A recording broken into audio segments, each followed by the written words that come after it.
My paper's title is A Public Theology of the Anthropocene, and subtitle is A Deep Freedom of the Sacred and Sentient Earth. I was trained in theology a long time ago, but I haven't practiced theology.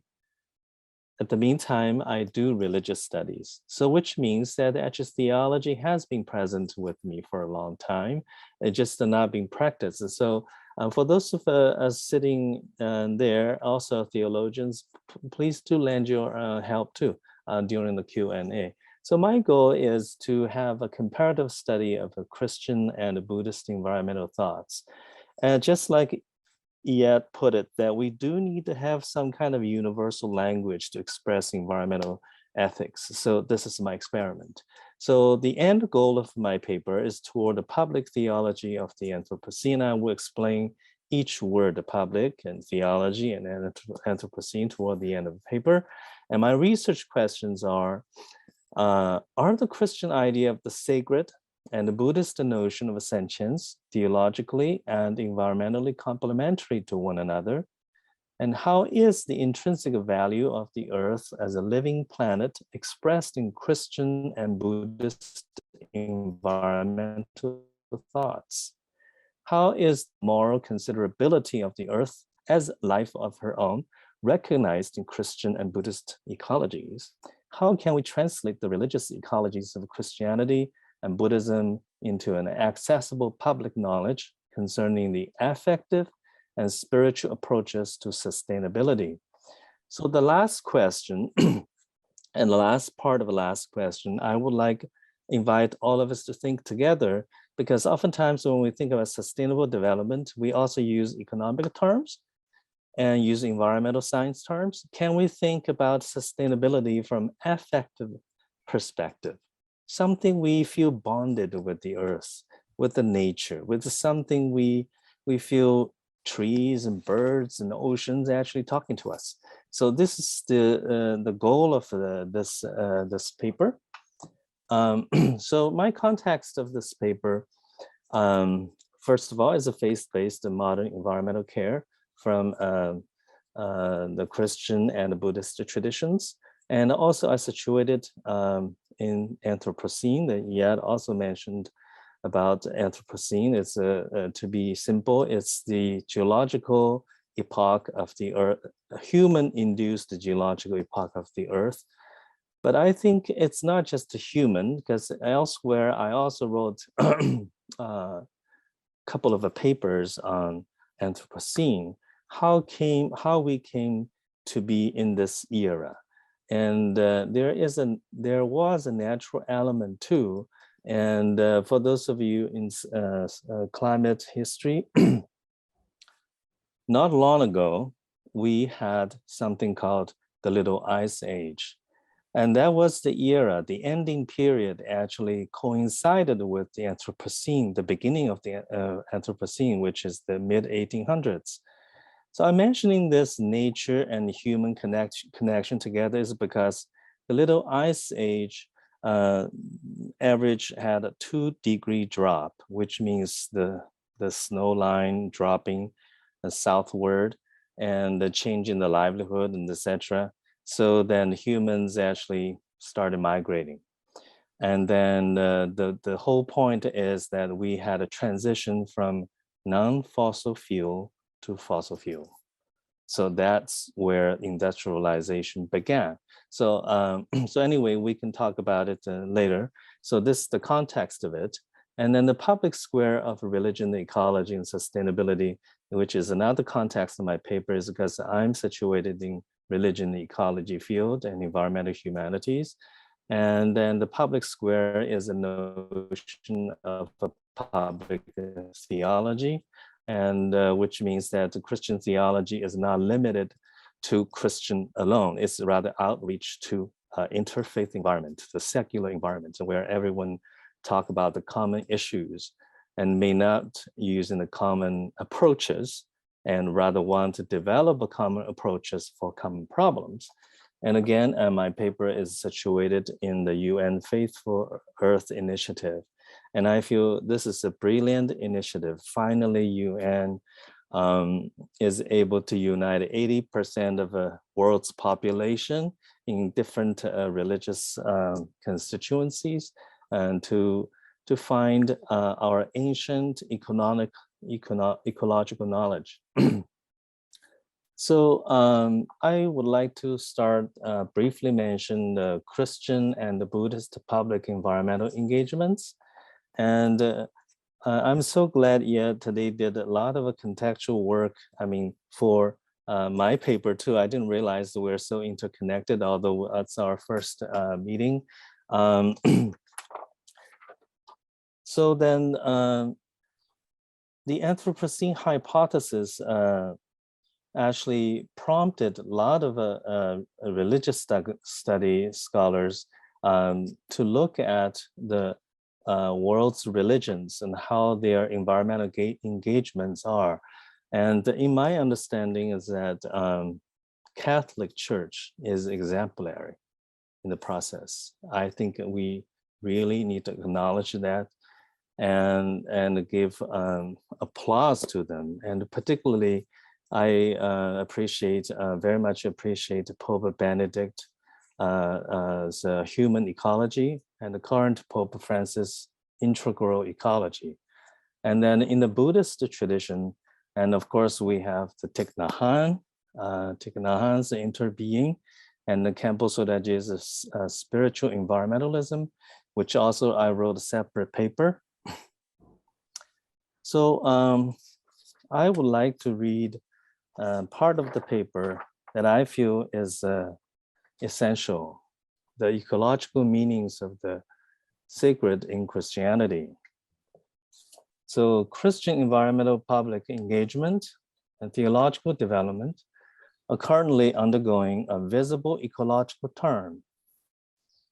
Diversely expressed, the ecological term of Christianity in this century is characteristically grounded in the sacredness of the earth as a divine creation. This planetary sacredness comes alive with the original geological, biological, and ecological bond of divinity, humanity, and the worlds of plants and animals. And divinity does not cease its presence after the creation event of the earth and all human communities. Instead, its creativity as we speak is alive in the physical earth and in the bodies and souls of plants, animals, and humans. The common trend among Christian theological responses to environmental changes coincides with overall global environmental debates centered on the ecological meanings of being human on Earth. It mingles with the non-Christian theological and conservation concepts and practices. It is therefore interfaith, publicly engaged, and resolute for new environmental ethics and conservation acts. The integral ecology proposed by Pope Francis in his Laudato Si in 2015 is emblematic of the deepened understanding and appreciation of the earth, ecology-centered sacredness among current Christian environmentalists and scholars. While it reaffirms the ecological value of a Christian creation story, it builds actionable interfaith alliance with the public policy instruments and the fields of the sciences and humanities to focus clearly on the pressing issues of our time, such as climate change, indigenous rights, and endangerments to multi-species sustainable living. The foundational tenet of the integral ecology is what Francis calls the integrating vision, or a broader vision of a reality that reaffirms how everything is interconnected, how we are part of nature, and how ecosystems have their own intrinsic value independent of their usefulness to humans. The spirituality of this Christian integral ecology serves what Pope Francis calls the principle of the common good for impartial world peace and wholesomeness of individual human societies. And Pope Francis' integral ecology is rooted in Saint Francis of Assisi's vision of the earth as an animate planet. And Pope Francis Laudato Si begins with the Saint Francis Assisi's Canticle of the Creature. And I cite one phrase. And Saint Francis wrote, "Praise be to you, my Lord, through our sister, Mother Earth, who sustains and governs us, and who produces various fruit with colored flowers and herbs." End quote. Pope Francis' proposal of the integral ecology is not an isolated event, but an integral part of global Christian and other faith-based environmentalisms and discourses. The ecological meanings of the sacred among the works of Christian environmental scholars and public figures are expressed through a pattern of the intertwinement of the material and the spiritual worlds. Thus, the ecological meanings are found in the mutual embodiment of matter and the spirit, as both hold the divine origin alive and also alive in one another. They are one. For the sake of a theological and intellectual convenience, the oneness of matter and the spirit is understood in the language of two, or two in one, or many in one. Prominent Christian environmental theologians and practitioners of sustainable living, such as Thomas Berry, Wendell Berry, and Norman Wurzbach, ground their eco-theological and eco-philosophical visions in the creation story of the earth and the human, non-human relations. Their theologies of the earth began with the elemental materials shown in the Genesis. For instance, the embryonic deep, the wind, the spirit, water, and the light, making the habitability of the earth's surface. These materials of divine origin are the prerequisites for the forthcoming birth of plants, animals, and humans. God's creation of the first human vividly demonstrates life as the union of matter and the spirit. And as the Genesis also said, I quote from the Genesis, "Then the Lord God formed a man from the dust of the ground and breathed into his nostrils the breath of life. The man became a living being." Animals had been created before humans without detailed account of how they became living beings. However, it is reasonable to infer that animals were given diverse bodies into which God breathed the same breath of life. Since the creation of the first plants, animals, and humans took place ancient times ago, the womb-like earth, water bodies, the wind, the spirit from God have been omnipresent on earth even now. This means that creation is a continuing process of life-giving, life-taking, and life-transforming with God's creativity symbiotically materialized with land, water, and air. These three elemental materials have woven together the earth and the sky and give life forms to all living beings. So the ecological term of a Christian appreciation of the earth demonstrates the terrestrial embodiment of divinity in humanity, in animality, in vegetality. The omnipresence of God's transcendence is also being witnessed and understood horizontally, not vertically, in the ecological interconnection and the coexistence of all lives. Given the temporal order of God's creation of the original earth and life forms, the place of humans is one of many born after the emergence of many plants and animals. Humans' God-given dominion over the seas and the lands comes with the responsibility of being attentive companions and the stewards with the ecological earth and the non-human life communities. Now, I'm going to shift to the what I mean by ecological sentience of the earth in Buddhism. So unlike Christianity, Buddhism offers a beginningless cosmology of the earth, or a bottomless, deep time which matter and life perpetually appear and reappear in the cycle of birth and death and rebirth, each of which takes place in an impermanent state formed by inner and outer conditions. The cosmological periods in Buddhism are often defined by the physical manifestations of a different Buddhas in different kalpas or cosmic times.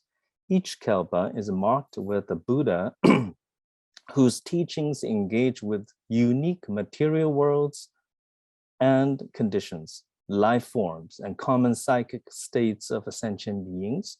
The current kalpa is the cosmic time of Buddha Shakyamuni's teachings, and the next kalpa is prophesied as the time of the future Buddha Maitreya.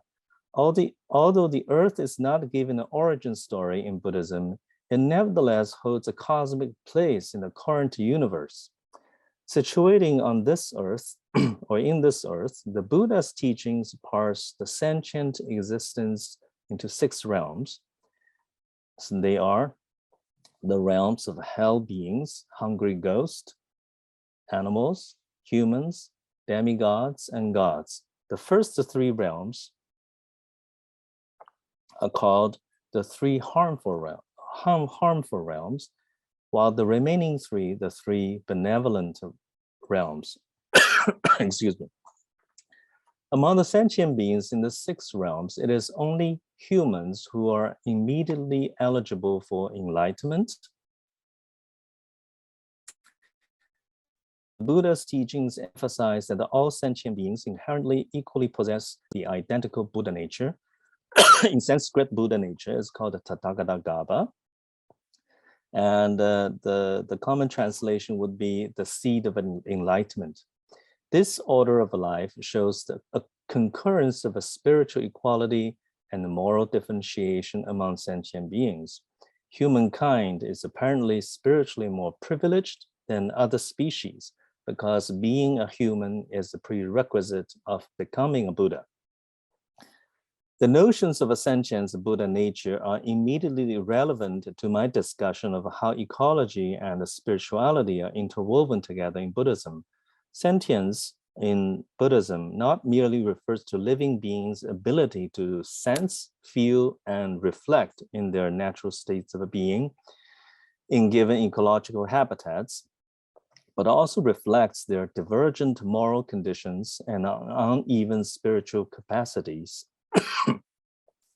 Furthermore, sentience is the biological condition of the presence of Buddha nature in the given living being. In other words, being sentient is the basic condition for enlightenment. So unlike the Christian sense of the sacred earth as a divine gift, the sacredness of the earth from the Buddhist perspective is centered on Buddha nature in all sentient lives, not directly on the physical earth as a sacred entity. It is thus essential to revisit the perennial questions. I feel these are perennial questions. How are sentience and Buddha nature intertwined in Buddhism? What are the ecological implications of being sentient and having Buddha nature? So for instance, in Diamond Sutra, the Buddha describes the different forms of a sentient life to his disciple Subhuti. He says, I must cause all living beings, those born from eggs, born from wombs, born from moisture, born by transformation, those with the form, those without form, those with thought, those without thought, those not totally with thought, those not totally without thought, to enter nirvana without residue and be taken across to extinction, enlightenment. Dan, you have about 5 minutes left. Okay, yeah. So this style of describing sentient beings is a common literary genre throughout the Buddhist canon. So the basic message is that sentience is the basis for someone want to reach enlightenment, and the enlightenment grows from the sentience, and sentience is immediately related to the earth. So this is where Thich Nhat Hanh comes up, the concept of interbeing. Then, since only 5 minutes left, I would do my best focus on what I mean by deep freedom of the sacred and the sentient earth. So earlier we visited the Christian sense of a sacredness and the Buddhist sense of a sentience. So I feel both Buddhist Christian sacredness and Christian sentience are complementary to each other to form a new kind of environmental ethics, relating life to the earth, relating earth to the life. So the deepness of the earth history, understood from either religious or scientific perspective, affords us to see the earth's own indigeneity, conceived unimaginable eons ago as an embodiment of a deeper time. The indigenous earth is not an earth in the past tense, but rather shows the presence of a deeper time in the past, in the present, and future. And so what I want to try to say is that currently we feel the earth is a human earth, but humans are very young species, probably modern humans only 200,000 years old. And then prior to that, earth already existed. So in both the religions also presented the picture of humans came later than plants, animals, and the physical earth itself. So this is where I call it the earth. There is another quality of the earth is the indigenous earth. It's a pre-human earth. So based on this deep freedom of the earth, what I mean deep freedom of the earth, that the earth has its own commoning process to distribute climate patterns, distribute natural resources by itself to different parts of the world to make the world habitable. So this is the pattern we do need to recognize. So here comes, give me just 3 more minutes and I'll complete it. Here is the concept of a public theology of the Anthropocene.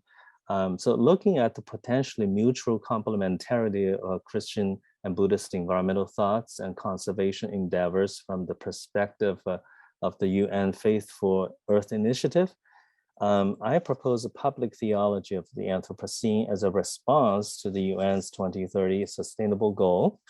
And the notion, so in that phrase, public theology Anthropocene, the notion of the public here refers to civil societies situated in different national contexts, as well as global public sphere. And it is what the public theologians often call the public square, where one finds the interaction, and intertwinement of religious and secular environmental voices and actions.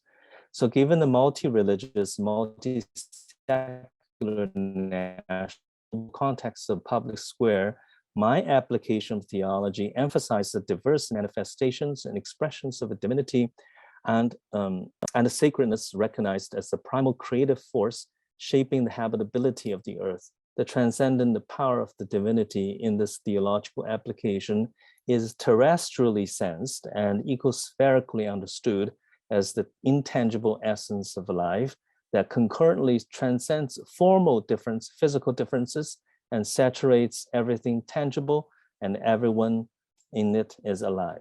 Divinity in this horizontal sense affords us to recognize the earth as a sacred and sentient planet. The Anthropocene in this public theology is understood as a shallow geological time on the scale of a deeper time in which humankind is a young species, but it responsible for restoring the ecological health of the earth from the harms of our own excessive exploitation of natural resources. With this basic explained, the public theology of the Anthropocene in this paper is conceptualized as interfaith theology of living earth, recognized as a more than a human planet under human-induced geological, ecological, and environmental stresses. With the inclusion of a non-human species and physical environments, this public theology is also a more than human theology to be constructed both as an instrument of critiquing the environmentally destructive behaviors of modern humans and as an actionable intention to revive and re-cherish the ancient knowledge and ethical principles of humans' co-stewardship of the earth with a non-human species, as found in the accounts of both world religions and local belief systems. This public theology serves as a public conduit of diverse ecological meanings of divinity and sacred meanings of the ecological earth. Its theological imaginations, social engagements, rest upon an interfaith, interdisciplinary translation of ethno-linguistically conditioned but globally invaluable local environmental knowledge into a publicly communicable language available to a global interfaith audience, religious specialists, academics, and policymakers. So this proposed public theology of Anthropocene celebrates biodiversity and human diversity as the wonders of the divine creative power of the sentient earth. I'm going to end here. Thank you so much.